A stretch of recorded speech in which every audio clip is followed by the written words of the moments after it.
Hello guys, my self Ishika Subhadra. Welcome to my another any blog. তো আজকে গৌর পূর্ণিমা, আমি মন্দিরে যাচ্ছি এখন। তো আজকে সারাদিনে কি করব তাই আপনাদের সাথে শেয়ার করব। গাইস আমি রেডি হয়ে গেছি, তো ওইখানে গিয়ে দেখা করা যাক। তো গাইস আমি মন্দিরে চলে এসেছি, আর এই ছিল আজকে ভগবানের অপ্রাকৃত দর্শন। এবারে আমি আমার জীবনের প্রস্তুতি ক্লাসে চলে এসেছি। এখানে মাতাজি আমাদের আগের ক্লাসে যে অ্যাসাইনমেন্ট দিছিল সেগুলো আবার আমরা কোন জায়গায় ভুল করেছি না করেছি সেগুলো দিয়ে বুঝিয়ে দিচ্ছে। তো প্রভু এখানে আমাদের প্রশ্ন করেছে, কে উত্তর দিতে পারবে হাত তুলো বলেছে, তাই সবাই হাত তুলেছিল। এরপর ক্লাসে এসেছে বন্ধু প্রভু আমাদের বিভিন্ন বিষয়ে বোঝাচ্ছিল এবং আজকে সারাদিন আমরা কোথায় কি করব তাই বলতেছিল। অ্যান্ড দেন মাতাজি আমাদের অ্যাসাইনমেন্টের খাতাগুলো আমাদের কাছে ফেরত দিয়ে দিচ্ছে। তো অনেকেরই কোশ্চেন থাকে জীবনের প্রস্তুতি জিনিসটা কি। এটা হলো গিয়ে আমাদের জীবনের মূল লক্ষ্য হচ্ছে ব্যাক টু গড হেড। তো আমরা সেখানে কিভাবে ফিরে যাব এবং আমাদের কি করা কর্তব্য সেটাই আর কি আমাদের ক্লাসে বোঝানো। ক্লাস শেষ করেই আমি চলে এসেছি অ্যাসেম্বলিতে। তো আপনারাই দেখুন এখানে জেসিএসের ছোট বাচ্চারা কীভাবে শান্ত হয়ে বসে আছে অ্যান্ড নিজেরাই কীর্তন করছে, নিজেরাই আরতি করছে। এদের কারো বয়সই কিন্তু বেশি না।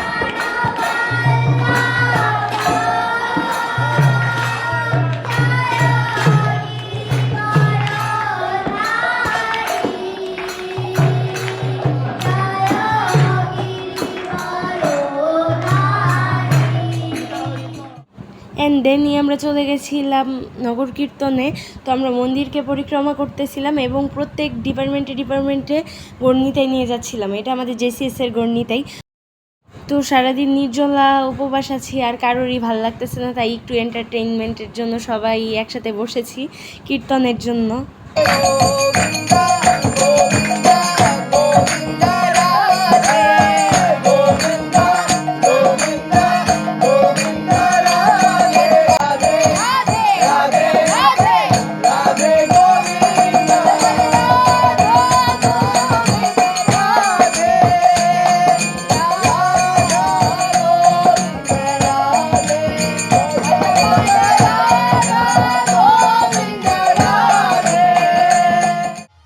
তো গাইস নাট মন্দিরে এত পরিমাণ ভিড় ছিল যে আমার ঢুকার কোনো রকম ইচ্ছাই ছিল না। আমি জেসিএসের উপরে অভিষেক করব একটু পরে, কিন্তু ঢুকলাম শুধুমাত্র আপনাদেরকে অভিষেকটা একটু দর্শন করানোর জন্য এবং ভক্তবৃন্দু দর্শন করানোর জন্য।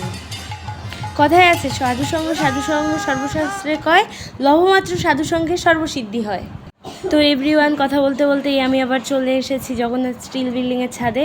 তো এখানেই আমাদের জেসিএসের অভিষেকটা হচ্ছিল। গাইস দেখেন কতটা ভিড়। অ্যান্ড নাট মন্দিরের অবস্থাটা একবার দেখেন গাইস। আমার নাট মন্দির থেকে উপরে আসতে অলমোস্ট আধা ঘন্টা টাইম লাগছে এই ভিড় ঠেলে। তো এখানে কিছু ছোট বোনেরা নৃত্য করছিল সুন্দর কীর্তনের সাথে। তো গাইস আমরা সারাদিন উপবাস থেকে অনেক বেশি ক্লান্ত হয়ে গেছি। তোমরা কি ক্লান্ত হইছো? তোর কারণে ক্লান্ত হইছি, খালি ঘুরাইতেছি না। কি জন্য আমি ঘুরাইতেছি কেন? খালি এখানে পর এখানে, এই যে দেখেন, এই যে ওখানে যাইবো এখানে যাইবো, মানে সব জায়গায় গিয়ে ব্লগ করতেই থাকবে, আর কিছুই না। মানে আমাদের হাঁটাইতে মানে এখান থেকে ওখানে যাবো, ওখান থেকে আকাশে 10 বার উঠাইছে, উপর নিচে 10 বার উঠাইছে। গাইস দেখেন ওরা আপনাদের কাছে আমার নামে বদনাম করছে। আমি কি এতটা খারাপ? অনেক বেশি খারাপ। আচ্ছা আপনারাই কমেন্ট করে জানান। তাই সারাদিন নির্জলা উপবাস রেখে আপনাদের জন্য কষ্ট করে ব্লগ করছি। আপনারা যদি লাইক কমেন্ট না দেন তাহলে কেমনে হবে? Please like and subscribe. ওরা অনেক বেশি ক্লান্ত, ওর জন্য না করেন, আমাদের জন্য কইরা দিয়েন। ওরা সকাল থেকে ক্লান্ত হয়ে গেছে আমার পিছনে ঘুরতে।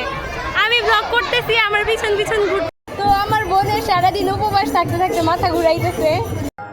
তো ওইখানে অলরেডি অভিষেকটা শুরু হয়ে গেছে, আমাদের জাগ্রতর অভিষেক এটা। আর এটা সেই নগর সংকীর্তন যখন আমরা করছিলাম সকালবেলা, সেই গণিতাই এটা জেসিএস এর স্টুডেন্টরাই সাজাইছে গণিতাইটা। গাইস দেখেন কতটা সুন্দর করে সাজাইছে। এখানে সব গার্জিয়ান অ্যান্ড স্টুডেন্ট মিলে বসে আছে, কীর্তন করতেছে। আর এখানে ভগবানের অভিষেকের তোড়জোড় চলতেছে। তো এখন চন্দন মাখানো হচ্ছে ভগবানের গায়ে। অ্যান্ড চন্দন মাখানোর পরে অভিষেকটা শুরু হবে, একটু পরেই অভিষেক শুরু হবে। তো সবাই এখন একে একে সিরিয়াল ধরে এসে ভগবানের গায়ে চন্দনটা মাখাচ্ছে। চন্দনের সাথে ঘি ছিল, আরও অনেক কিছু অ্যাড করা ছিল।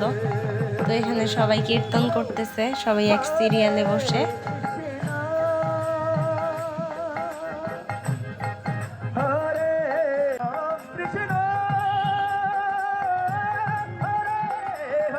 গাইস দেখেন সবার কত গভীর মনোযোগ। তো স্টুডেন্টরাই আরতি করছে। এবার অভিষেক শুরু হবে।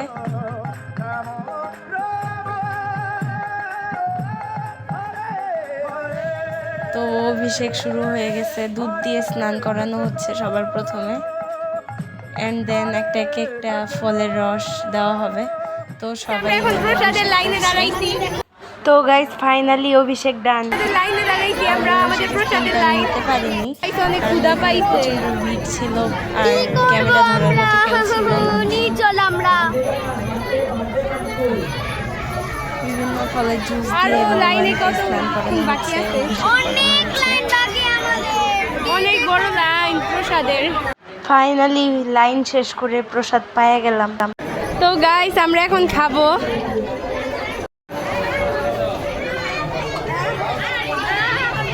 সারাদিন বড় উপবাস ভাঙলাম।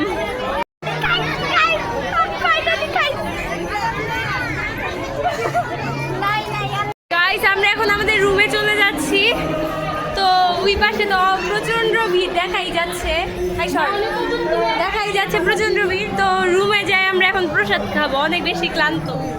তো শরবতটা অনেক বেশি মজা হওয়ার কারণে আবার নিয়ে নিয়েছিলাম, কিন্তু ফার্স্টবারের মতো আর মজা লাগলো না, ফার্স্টবারই বেশি মজা। তো গাইস আমরা এখন চলে এসেছি শান্তির জায়গায়। এখানে ফ্যান এসি সব একসাথেই চলতেছে। তো তোমাদের কেমন লাগতেছে বলো শান্তির জায়গায় আইসা? বলো, তুমি বলো কেমন লাগতেছে? কি বলে লাগে, মানে কেমন ভাষা নাই, মুখে ভাষা নাই, অনেক বেশি শান্তি লাগতেছে। অনেক ভালো, অনেক ভালো। কিন্তু গাইস হচ্ছে কি আমি চলে যাব এখন, তোমাদের সবাইকে টাটা বাই বাই বলে।